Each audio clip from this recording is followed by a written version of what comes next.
떡국, 네, 세배, 윷놀이 여러 가지 각자 떠올릴 것 같습니다. 네, 우리나라에 큰 명절이 두 개가 있죠. 그 두 개 중에 하나가 설날인데 이렇게 추석 이렇게 큰 명절 두 가지예요. 그래서 이 두 명절의 연휴도 길잖아요. 명절에 이제 가족들이 모여서 함께 식사도 하고 믿음의 가정들에서는 예배도 하였고 그런데 코로나로 인해서 이렇게 2년 넘게 좀 많이들 모이는 것에 어려움이 있었는데 올해는 또 어떻게 될지 우리 예전에 이제 설에 모이면 크게 세 가지 활동이 이렇게 기억에 남는데 먹고 놀고 세배하고 세배하고 이꼴 세뱃돈 받고 함께 만나서 오랜만에 만났으니까 이야기도 하고 나누고 함께 놀아요. 또 평소에 함께 먹던 것보다 많은 종류의 그 다양한 음식들을 함께 먹고 나누죠. 그리고 서로 선물들을 나누고 그런 즐거움이 그런 그 기쁨이 있었던 것 같습니다. 여러분들은 지금까지 받은 선물 중에 가장 기억 남는 선물이 있었나요? 지금까지 받았던 선물 중에서 가장 기억 남는 것이 무엇이세요? 또 받기만 하지는 않았을 거예요. 우리가 준 선물들이 있었을 텐데 다른 사람들에게 주었던 선물 중에서 가장 의미 있었던 선물이 있다면 그게 과연 무엇이었나요? 선물이라는 단어 너무나도 우리를 기분 좋게 만들어주는 단어인 것 같습니다. 받는 것만이 아니라 줄 때도 우리가 선물을 고르면서 그 상대방을 생각을 하고 그 의미를 생각을 하고 또 선물을 줄 때 받는 사람의 그 기뻐할 것을 생각하면 그 참 그런 설렘이 기분 좋음이 있는 것 같습니다. 지난번 주에 우리가 함께 나눴던 제사가 번제예요. 제사를 드리려면 하나님께 나아가야 하는데 죄인인 사람이 인간이 하나님 앞에 거룩하신 하나님 앞에 나아가기 위해서는 하나님이 부르셔야만 그 일이 가능했습니다. 하나님께서 부르시면서 하나님께 나올 수 있는 자격을 부여하셨던 것이죠. 그것을 갖출 수 있도록 또한 알려주셨어요. 그것이 제사였습니다. 번제였죠. 값을 치르고 그것을 처리하는 과정들을 통해서 하나님 앞에 순종과 헌신과 감사를 나타내는 모습이었습니다. 그런데 지금 우리는 그러한 과정을 치르지 않고 하나님 앞에 나옵니다. 예배의 자리로 나오죠. 그것은 예수 그리스도께서 단번에 이루신 그 제사로 유일하고 충분한 제사가 드려졌기 때문입니다. 그래서 우리는 이 값없이 그 은혜를 누리고 살아갑니다. 그러나 그 은혜는 결코 값싼 것이 아니면 그것이 바로 예수 그리스도의 핏값이기 때문인 거죠. 그 값비싼 그 은혜를 입었기 때문에 우리는 값지게 살아야 할 의무가 그리스도인들에게는 있다는 것입니다. 이제 번제에 이어서 두 번째 제사에 대해서 레위기 2장에서 설명을 합니다. 이 제사는 소제예요. 소제는 쉽게 말하면 곡식으로 드리는 제사입니다. 그래서 영어로는 grain offering이라고 하고 있어요.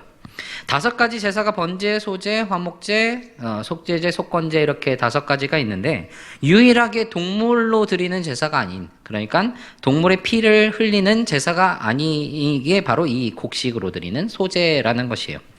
이 앞선 번제와 비교해보면 같은 점이 있고 다른 점이 있는데 같은 점은 두 제사 모두 태우는 제사입니다. 화제라고 하죠. 화제라고 성경에 기록을 하고 있어요. 반면에 다른 점이 있습니다. 차이점이 있는데요. 번제는요, 가죽을 제외한 동물 전체를 불에 다 태우죠. 그렇게 다 제사를 드렸는데 소제는 전부를 다 태우지 않습니다. 한 줌만을 불을 태워요. 그럼 왜 소제는 이 다 태우지 않고 한 줌만을 태우는가? 그러면 또 그 남은 것들은 어떻게 처리가 되는 걸까? 그런 질문이 생깁니다. 그럼 왜 그런 질문들이 생기게 되는 걸지, 과연 소제는 무엇으로 어떻게 드리는지 오늘 그 과정을 한번 말씀을 통해서 이야기를 해보고자 합니다. 1절에서 오늘 말씀하기를 누구든지 소제의 예물을 여호와께 드리려거든 이라고 말을 하고 시작을 하고 있어요. 소제의 예물을 드리려는 사람들에게 어떻게 소제의 예물을 드려야 할지 알려주고 있는 것이죠. 소제는 대체적으로 두 종류로 구분이 되기도 합니다. 하나는요, 짐승을 제물로 드리잖아요. 번제나 화목제나 속제제, 속건제 같은 것들을 드리는데 그런 짐승을 제물로 드릴 때 보조적인 기능으로 함께 드리는 제물의 역할을 했습니다. 그러니까 보조적인 기능으로 번제나 화목제와 함께 드려졌던 것이 이 소제이기도 했어요. 그런데 또 하나는 소제가 다른 제물과 상관없이 독립적으로 하나님께 드려지는 기능을 하기도 했다는 것이죠. 단독으로 제물을 드리는 제사가 되기도 했다는 거예요. 거기에 이 소제도 번제처럼 다른 제사들도 다 그렇지만 특히 번제와 소제는 그 거룩한 제물이라는 측면이 굉장히 강하게 있습니다. 그래서 번제와 마찬가지로 이 소제의 예물은 조심해서 다뤘어야 했어요. 그래서 각 제사장들이 이것을 취급할 때 각별한 주의를 기울여야 했던 것입니다. 그러면 어떤 제물을 드리기에 각별하게 주의를 해야 하느냐? 1절에 이어서 보면 무엇이라고 하냐면 누구든지 소제의 예물을 여호와께 드리려거든 고운 가루로 예물을 삼아라고 이야기를 하고 있습니다. 기본적으로 아까 소제는 곡물을 드리는 제사라고 했어요. 그런데 곡물 자체를 드리는 게 아니라 고운 가루로 예물을 드린다고 말하는 것이죠. 거의 대부분의 경우에는 이 곡식은 밀이었습니다. 근동지방의 주요 곡식이 바로 밀이었기 때문이죠. 가끔은 이제 보리로도 제사를 드리기도 하는데 소재 예물로 사용되는 주요 곡식은 바로 밀이었어요. 그런데 이 밀을 그냥 드리지 않아요. 고운 가루로 드린다는 거죠. 성경의 다른 본문들에 보면 동물 제사를 드리기 어려운 가난한 사람들에게 곡식을 제물로 드리는 것을 이야기를 하기도 하는데 이 소제도 기본적으로는 값이 나가는 그런 예물이었습니다. 이 고운 가루가 히브리어로 솔레트라고 하는데요. 이것은 고운 가루라고 번역이 되고 있는데 조금 더 다른 의미로 살펴보면 고급스러운 가루입니다. 고급스러운 가루. 그러니까 고급 요리에 사용되는 재료였다는 것이죠. 그리고 이 솔레트라는 단어가 곡식을 가루로 낼 때 여러 방법들이 있잖아요. 껍질채로 가는 방법이 있고, 그런데 이 솔레트라는 단어는 그 알갱이만 신중하게 골라내서 그것을 가른 것을 이야기를 하고 있죠. 우리나라 쌀 보면 여러분들 쌀 많이 드시잖아요. 밥을 항상 이제 드실 텐데 쌀을 보면 백미가 있고요, 현미가 있어요. 그게 무엇 때문에 그런 차이가 나죠? 껍질을 얼마만큼 벗겨내느냐에 따라서 현미가 되고 백미가 된다는 것이죠. 현미는 이제 벼를 수확해서 건조시킨 다음에 탈곡을 해가지고 왕겨를 벗겨냅니다. 왕겨를 벗겨내면 그것 자체가 이제 현미가 되는 거예요. 현미. 조금 꺼끌꺼끌하죠. 거기에서 한 번 더 도정의 과정을 거치면서 이 쌀 겨층 그리고 그 씨눈을 제거를 하면 하얀 이렇게 알갱이만 남아요. 그게 이제 백미라는 거예요. 쌀이죠. 우리가 흔히 부르는 쌀. 그와 같이 이 솔레트라는 단어도 이 곡식을 껍데기를 다 날리고 알갱이만 하얗게 그리고 그것만 골라서 곱게 아주 곱게 그렇게 갈아서 가루를 내었다는 것이죠. 기본적으로 굉장한 정성이 들어가고요. 그리고 많은 노력이 기울여지고 그리고 그렇기 때문에 값이 나가는 물품이었다는 것이죠. 그래서 기본적으로 이 소재 예물은 땅의 소산이라는 의미가 담겨져 있습니다. 왜냐하면 들에서 그냥 자연적으로 자라는 것들을 막 뽑아가지고 오는 것이 아니라 직접 길러낸 땀 흘려 수고한 흔적들, 그 노동을 통해 결실한 그 열매들을 가져오는 것을 이야기하고 있다는 것이에요. 열심히 기르고 수확을 해요. 껍질을 벗기고 알갱이를 고릅니다. 그리고 곱게 가루를 내요.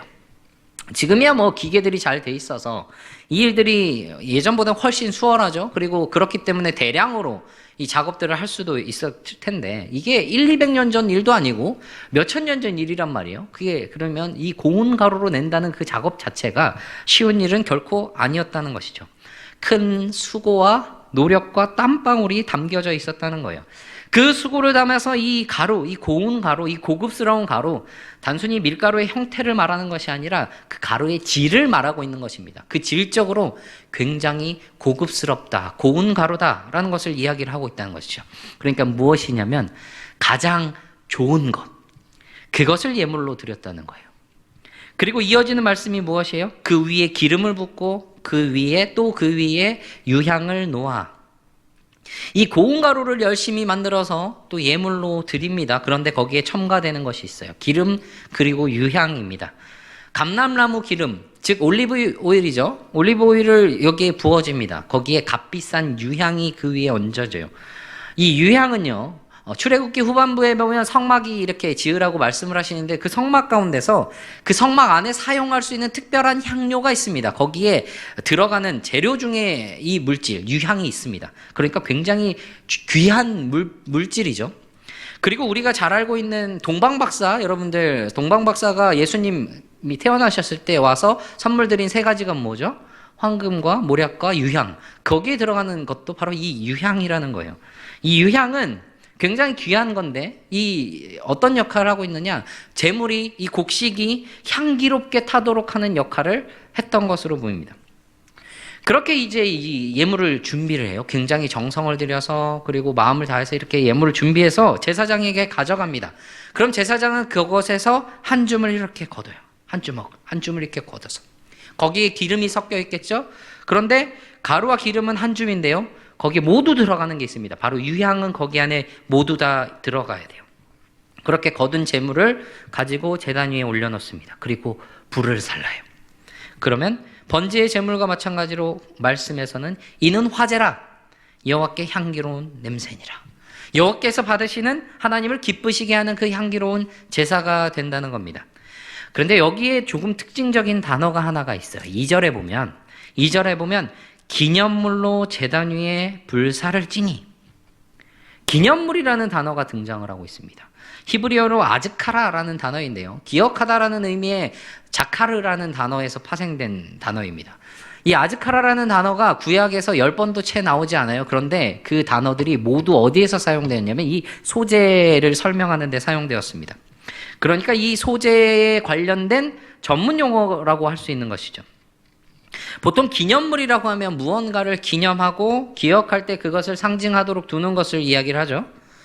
그런데 이것에 앞서서 이것을 무슨 물건인가? 그러면 대체 무엇을 기념하기 위해서 이 기념물이라고 했는가? 무엇을 기념하고 기억하느냐? 아니, 그보다 앞서서 누가 누구를 기억한다는 것인가? 생각해보면 이 단어의 형태가 어떤 의미로 번역이 되냐면 누군가로 하여금 무언가를 기억하게 만든다라는 뜻의 바탕을 두고 있습니다. 그것을 통해서 볼 때 소재물을 기념물로 제단 위에 불사를 한다고 말하는 것은 이것은 무엇을 말하냐면 하나님으로 하여금 하나님께 어떤 것을 기억하시도록 한다. 이 제물을 통해서 예물을 드림으로써 하나님께 대하여 하나님께서 어떤 것을 기억하게 만드신다라는 것이죠. 그럼 하나님이 기억하시는 것이 과연 어떤 의미일까? 하나님이 누구를 기억한다는 것일까? 무엇을 기억하신다는 것일까? 바로 하나님은 이 예물을 드린 봉헌자를 기억하신다는 겁니다. 그리고 이 봉헌자를 그리고 그가 드리는 제사를 이 예물을 즉 하나님이 예배자를 기억하시고 이 예배자가 드리는 예배를 기억하신다는 겁니다.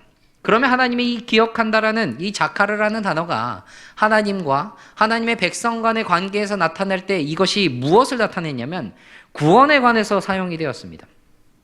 창세기 8장에 보면은 홍수가 이렇게 일어났어요. 그리고 배를 타고 방주를 타고 다니죠. 방주에 있던 노아의 안에 그 방주 안에 있는 많은 가축과 짐승들이 있었을 거예요. 하나님이 모든 노아와 그와 함께 방주에 있는 모든 가축과 들짐승들을 기억하셨다라고 성경 기록합니다. 그리고 그들을 방주 밖으로 꺼내내셔요.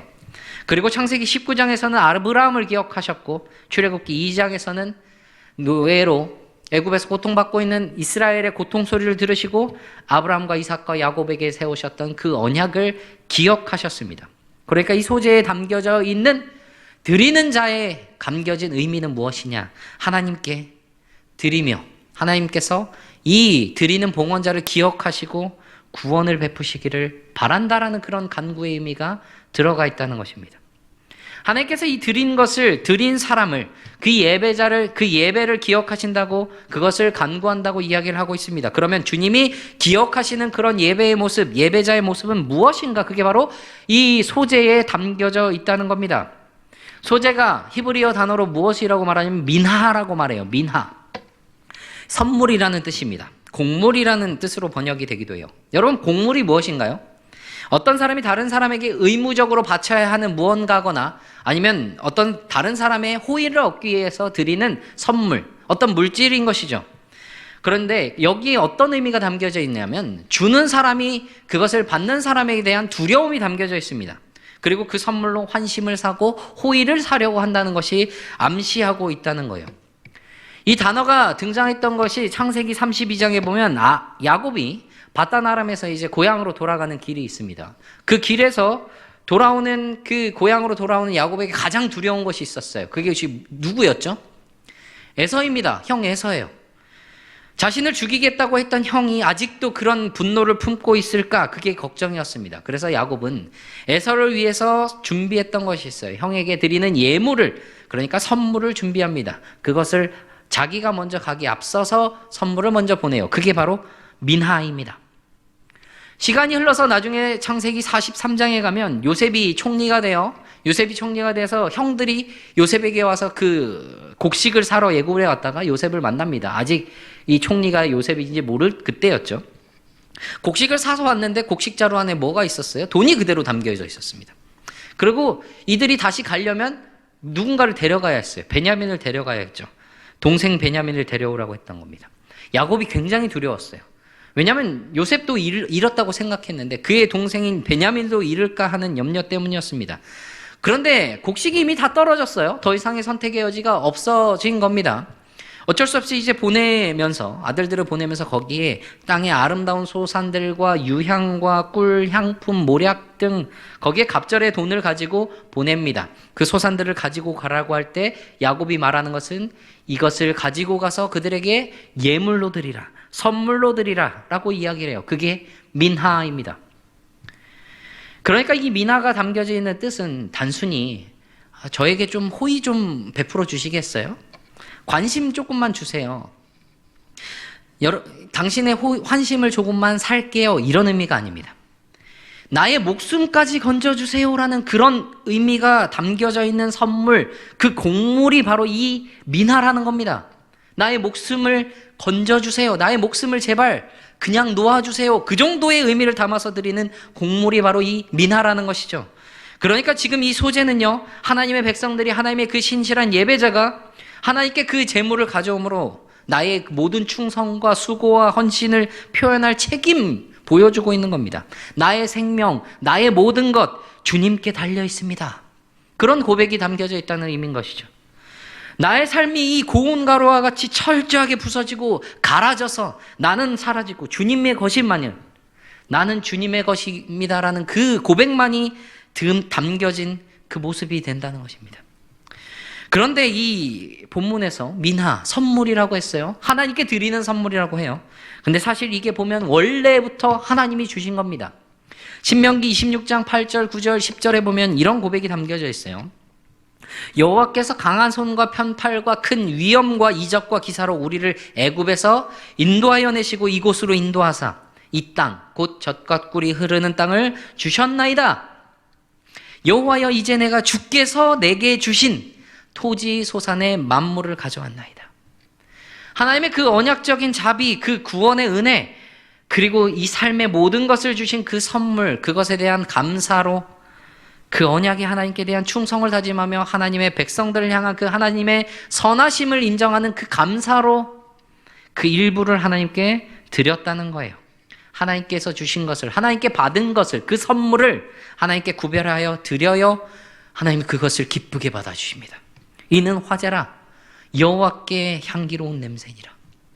주신 것인데 그것을 구별하여 드렸다고 기뻐 받아주십니다. 향기로운 냄새라. 그런데 그 이후에 하나님께서는 또다시 그것을 다시 돌려주세요. 3절에 보면 그 소재물에 남은 것은 아론과 그의 자손에게 돌리지니 이는 여호와의 화제물 중 지극히 거룩한 것이니라. 소재물, 고운 가루, 그것이 기름을 붓고 유향을 놓았어요. 거기에 한 줌만 떴습니다. 나머지 것들, 유향만 빼고 나머지 가루들과 기름이 있는 그것들 누구의 것일까요? 한 줌만 태웠다고 이 한 줌만 하나님의 바친 것일까요? 이 한 줌을 태움으로써 이 모든 것이 하나님의 것이라고 드려짐이 된 것입니다. 그러니까 이 남은 것 누구의 것입니까? 하나님의 것이죠. 그런데 하나님께서는 그것을 제사장들의 몫으로 남겨주십니다. 그리고 그것을 지극히 거룩한 것이라고 말씀을 하세요. 오직 제사장들만 먹을 수 있는, 성소에서 정해진 곳에서만 먹을 수 있는, 제사장의 가족들이나 그들에게 속한 종들도 허락되지 않은 것이었어요.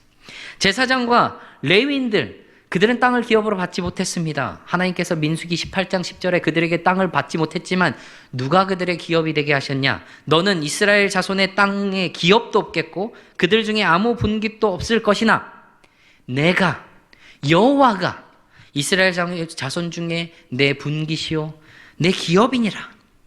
하나님께서 그들의 제사장들을, 그 레위인들을 그렇게 채우셨다는 겁니다. 그러면 하나님이 그들만 채우셨다는 걸까요? 그러면 지금으로 생각하면 이 제사장들, 레위인들처럼 섬기는 그 사역자들만 하나님이 해당하시는 걸까요? 그게 아니라는 것이죠. 그리스도께서 오셔서 단번에 완전한 제물이 되시고 우리는 하나님께 그리스도를 의지함으로 나아갈 수 있게 되었습니다. 그런 우리를 하나님께서는 무엇이라고 하셨냐면 베드로전서에 너희는 택하신 족속이요 왕 같은 제사장이라 그렇게 말씀을 하셨습니다. 우리 모두가 하나님께서 주신 것으로 살아가는 사람들이라는 겁니다. 하나님께서 우리 모두의 분기시요 우리 모두의 기업이시라는 것이죠. 그렇기 때문에 우리는 하나님이 주시는 우리를 충족케 하시는 그 선물로 살아간다는 거예요. 단순히 이 땅에서 살아가는 그 필요한 물질이나 여러 가지 것들만이 아니라 우리의 삶 전체를 말입니다. 우리의 생명조차도 말이죠. 그런 우리에게 주신 것이 그 선물이 지극히 거룩한 것이라고 하시는 겁니다. 그런 우리가 드리는 것이 그럼 무엇이 되어야 하느냐? 바로 우리가 받은 전부가 되어야 한다는 것입니다. 우리의 모든 삶이 주님의 것입니다. 내 삶을 드립니다. 나의 시간과 나의 물질과 모든 수고와 헌신과 충성 구분하여 일부를 드리지만 그것은 내 모든 것을 주님께 드린다는 그 고백이 담겨져 있어야 한다는 거예요. 이 고운 가루를 드리듯이 그 기름과 유향으로 귀한 것을 드리듯이 나의 가장 좋은 것을 주님께 드리고 나의 가장 모든 것들, 나의 가장 절대로 주고 싶지 않은 그런 것들조차도 하나님께 드려야 한다는 것이죠.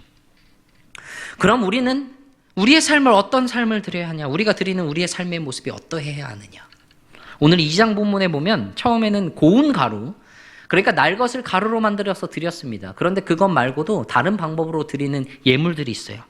화덕에 구워서 드리기도 하고요. 철판에 붙여서 드리기도 하고 냄비에다 구운 것들도 있습니다. 다 고운 가루에 기름을 섞어 만들었는데 이것들도 동일하게 소재로 드립니다. 그리고 그 모든 것들도 기념물이고 여호와께 향기로운 냄새의 화제가 된다고 기록을 하고 있어요.